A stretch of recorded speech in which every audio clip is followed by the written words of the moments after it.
بصدق ربا وعرفت بحق معناه.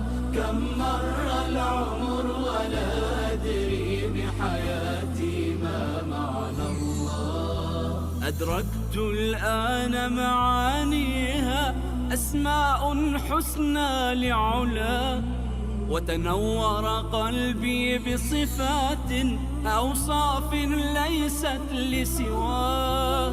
إن مر العمر فمسكين عبد لا يعرف مولاه، ما ذاق حلاوته أبدا من يجهل ربا سواه.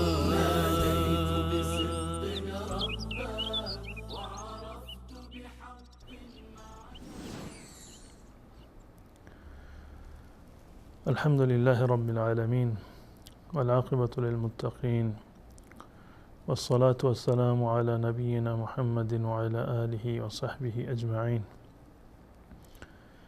بینندگان عزیز و ارجمند، السلام علیکم و رحمت الله و برکاته.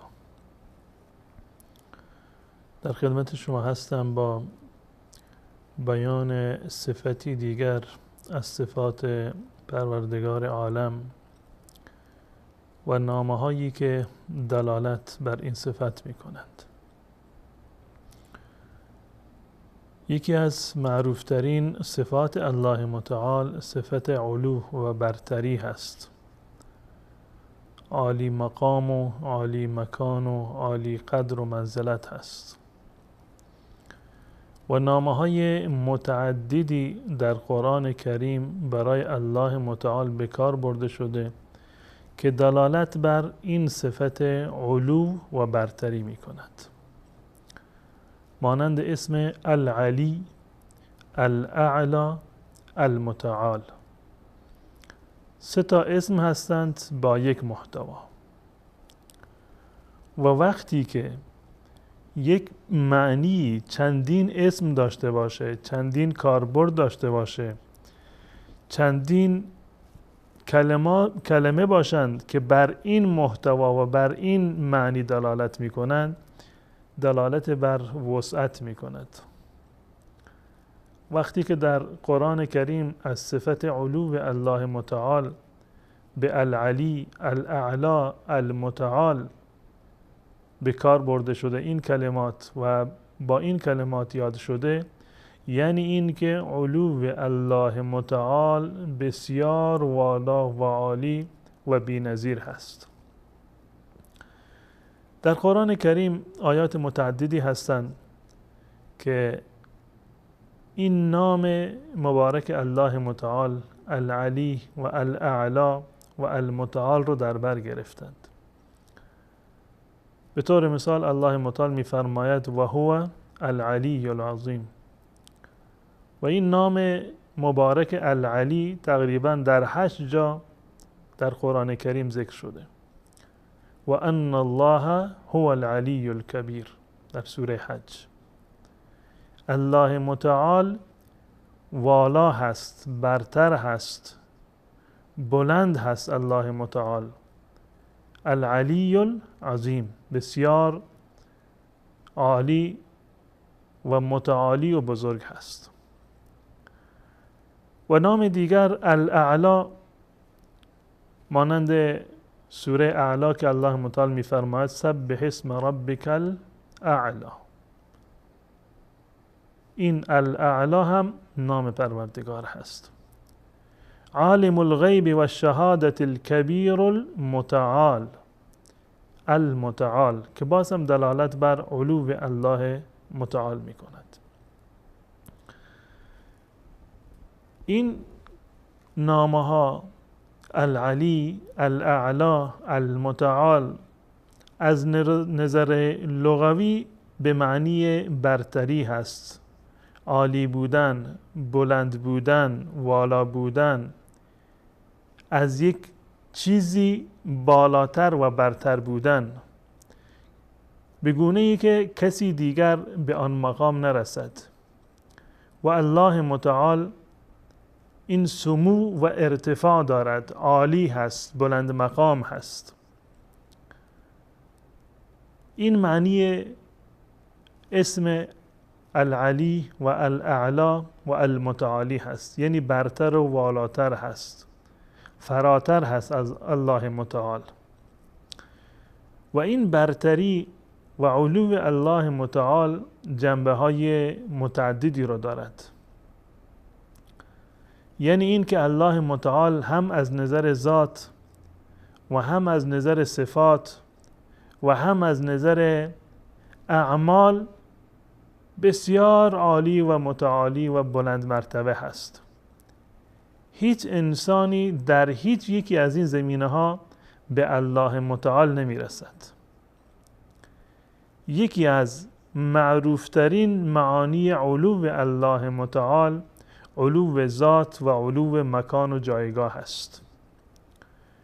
و الله متعال علو ذات خودش را، یعنی برتری و والا مقام بودن و والا مکان بودن خودش را الله متعال در قرآن کریم با شیوه های مختلف، با تعابیر و اسلوب های مختلفی بیان فرموده.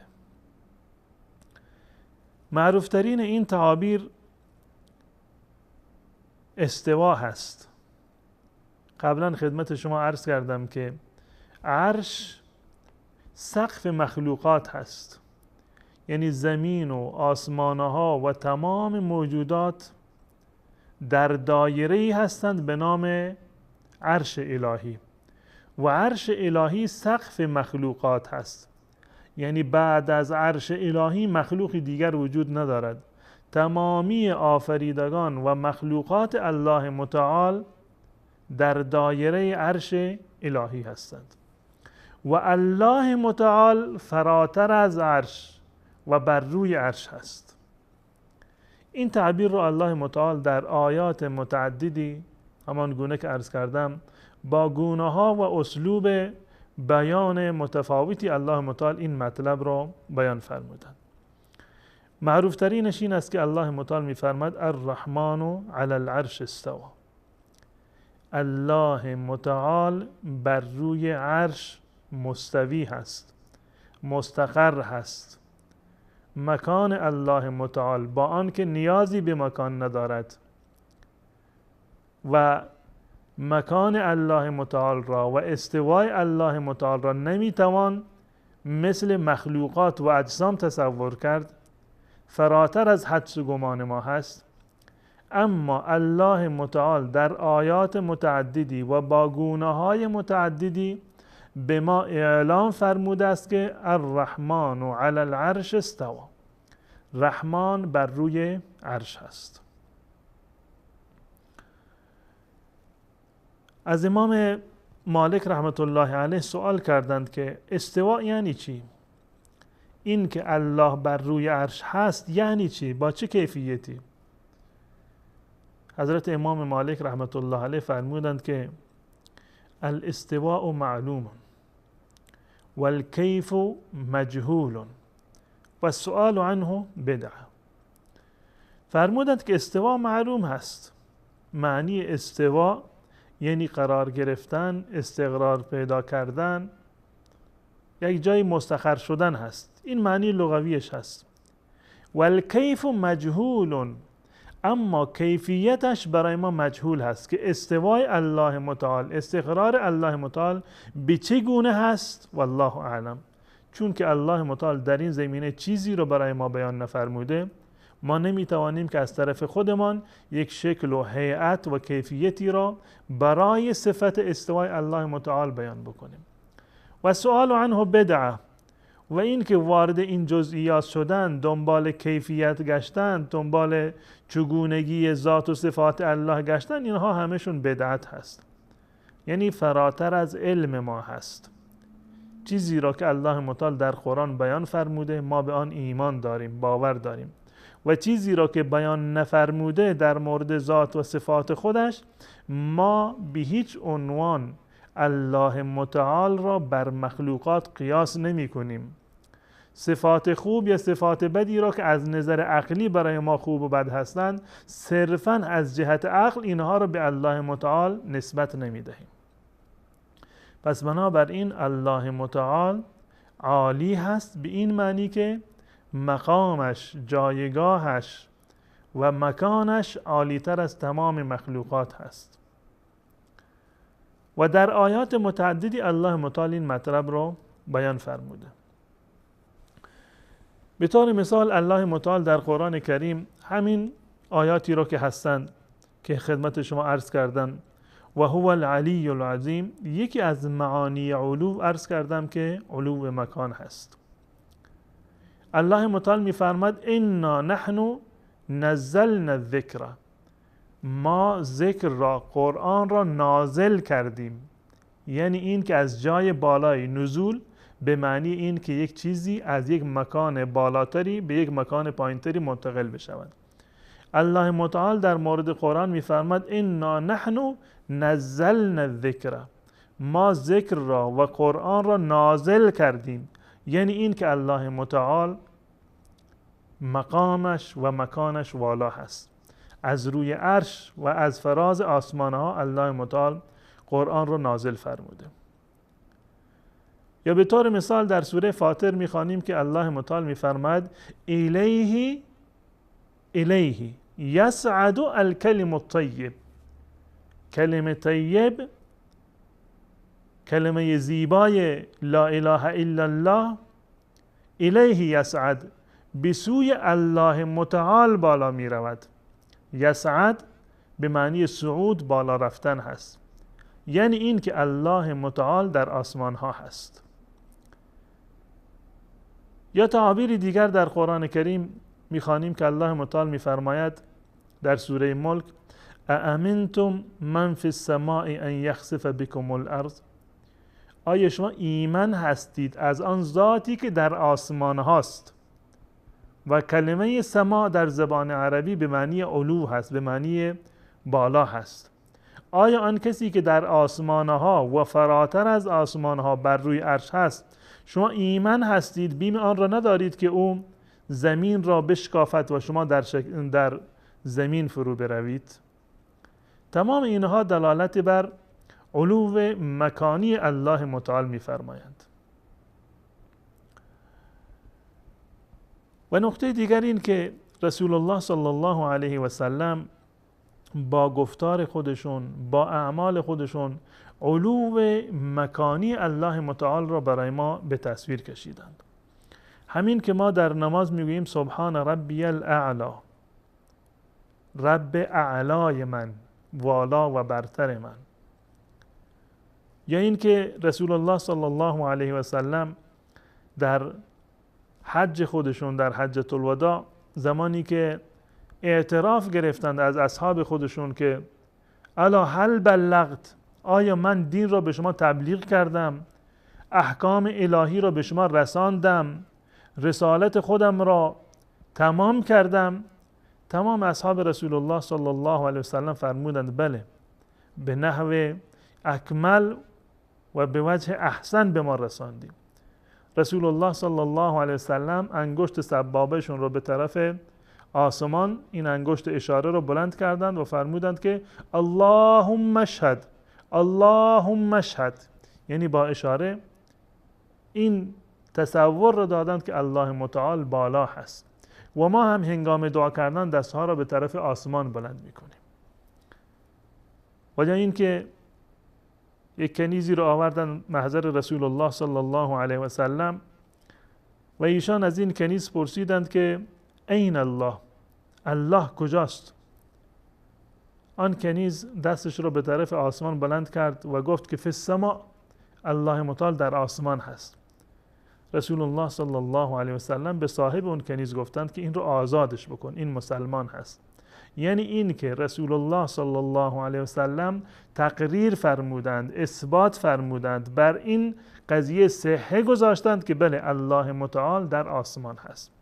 و این یکی از معانی علو الله متعال هست. و این که ما میگیم و هو العلی العظیم، یسبح اسم ربک الاعلی، عالم الغیب و الشهادة الکبیر المتعال، یکی از معانیش این هست که الله متعال از نظر مکان فراتر از مخلوقات هست، در دایره مخلوقات و در دایره عرش نیست. بلکه الرحمن علی العرش استوا، بر روی آسمان هست. یکی دیگر از معانی علو الله متعال علو مکانت هست. علو مکان را توضیح دادم. علو مکانت یعنی جایگاه الله متعال، قدر و منزلت الله متعال به گونه‌ای والا هست و بالا و برتر هست که هیچ مخلوقی در هیچ چیزی با الله متعال شبیه نیست. تمامی صفات الله متعال صفات کمال و جمال هستند در بالاترین نقطه نهایتش، و نامه‌های الله متعال تمامشان اسماء الله الحسنا هستند و ذات الله متعال مشابه ذات مخلوقات نیست و از هر گونه عیب و ایراد و اشکالی الله متعال منزه و پاک هست. وله المثل الاعلی، بالاترین مثل، کاملترین مثل از آن الله متعال هست. هیچ کسی مانند الله متعال نیست. لیس کمثله شیء و هو السمیع البصیر. هیچ چیزی مانند الله متعال نیست. پس بنابراین از نظر ذات و از نظر اسما و از نظر صفات باز هم الله متعال عالی هست. هم علو مکان دارد و هم علو مکانت و جایگاه دارد. و یکی دیگر از معانی علو الله متعال علو قهر و غلبه هست. یعنی قدرت الله متعال عالی‌تر از تمام قدرت ها هست. قهر الله متعال، غلبه الله متعال بیگونه عالی هست و بالا هست که هیچ قدرتی در هیچ زمان و مکانی بر الله متعال غالب نیست. الله متعال بر همه چیز سیطره دارد و قدرت الله متعال، قهر و غلبه الله متعال بسیار عالی و متعالی هست. و هو القاهر فوق عباده. الله متعال قاهر هست، قدرتش، غلبهش، سیطرهش فراتر از همه هست. و دیگر این که الله متعال همان گونه که عرض کردم در تمامی اسماعش و در تمامی صفاتش و در تمامی اعمالش بالاترین رتبه را دارد، کاملترین درجه را دارد و بگونه‌ای هست که الله متعال از هر گونه عیب و نقصی که شما تصور بکنید پاک هست. از هر گونه شری، از هر گونه سوء و بدی الله متعال کاملا پاک و منزه است. و دیگر این که الله متعال از هر گونه شریکی و همبازی پاک و منزه هست.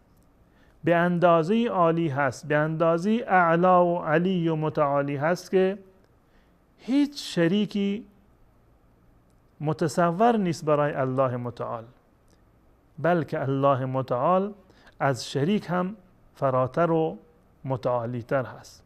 فتعالی عما یشرکون. این چیزهایی که انسانهای نادان با الله متعال شریک می‌گردانند، الله متعال از همه اینها والاتر و برتر هست. سبحانه و تعالی عما یقولون علوا کبیرا. الله متعال از این که انسانها به الله نسبت میدهند که فرزند دارد یا الله متعال از کسی متولد شده یا کسی از الله متولد شده، فرشتگان را فرزندان الله و دختران الله تصور بکنند، الله متعال از این هم فراتر هست. الله متعال نه زنی دارد و نه فرزندی، نه از کسی زاده شده و نه کسی از الله متعال متولد شده، نه پدر دارد و نه فرزند دارد. الله متعال در تمام ثنایش و در تمام حمد و ستایش از تمام انسانها بالاتر و برتر هست. الحمد لله رب العالمین. کاملترین انواع حمد و تمام حمد و ثنا لایق و سزاوار اللهی هست که علی و اعلا و متعالی هست. وقتی که ما در قرآن کریم نگاه میکنیم زیبا هست که الله متعال این صفت علو خودش را، علی را، گره زده با یک صفت دیگر. الله متعال در سوره شورا می‌فرماید انه علی حکیم. این اقتران و کنار گذاشتن این دو تا صفت بسیار زیبا هست. الله متعال علی حکیم هست، یعنی این که الله متعال علوش همراه با حکمت هست و حکمتش همراه با علو هست. چه بسا تصور بکنید که در میان انسانها به طور مثال یک فردی قهر و غلبه داشته باشد، علو داشته باشد، به پادشاهی برسد اما حکمت نداشته باشد و این قدرت و قهر و غلبه اون را به ظلم و بی‌عدالتی وادار بکند. الله متعال علوش علو کاملی هست، بی عیب و نقصی هست. در کنار علوش و در کنار برتری و بالاتر بودنش الله متعال حکیم هم هست، عالی مقام و عالی قدر و عالی مکان هست، همراه با عالی ترین گونه های حکمت رو الله متعال دارد.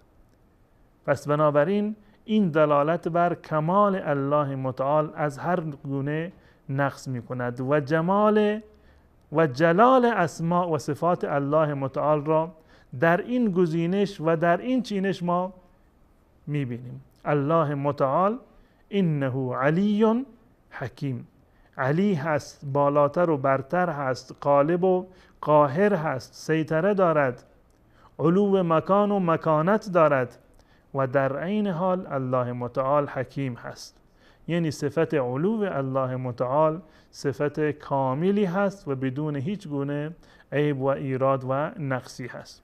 و هر انسانی وقتی که این را فرا بگیرد، به این ایمان داشته باشد که پروردگار من عالی هست، متعالی هست، اعلا هست، زمانی که سر به سجده میگذارد و میگه سبحان ربی الاعلا، این علو الله متعال را، برتریش را حس میکند. پس بنابراین هیچ انسانی را در حد الله متعال نمیداند، به هیچ انسانی در حد الله متعال امید نخواهد بست، از هیچ کسی به اندازه الله متعال نخواهد ترسید، بر هیچ کسی مانند الله متعال توکل نخواهد کرد. اینها ثمره ایمان و باور به صفت علو الله متعال هست. امیدوار هستم که الله متعال همان گونه که خودشون عالی هست، متعالی هست و به بندگان صالح و نیکوکارش و به بندگان پیامبران و اولیاءش الله متعال علو مکانت نصیب می کند. امیدوار هستم که الله متعال مکانت و جایگاه من و شما را در میان مؤمنان در دنیا عالی بگرداند و در روز قیامت هم انشاءالله عالی ترین مقامه های بهشت را نصیب همه من و شما انشاءالله بگرداند. تا برنامه دیگر و مطلبی دیگر شما را به الله متعال می سپارم و السلام علیکم و رحمت الله و برکاته.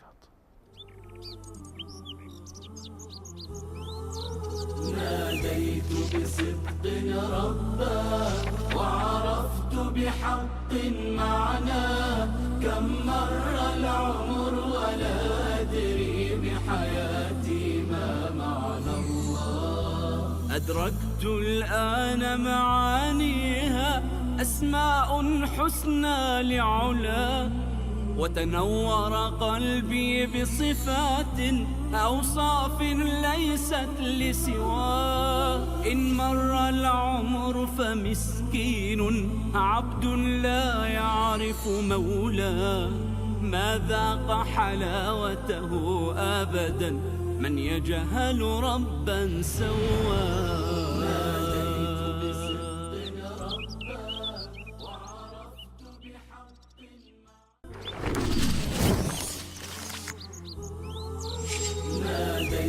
بصدق ربا وعرفت بحق معناه، كم مر العمر ولا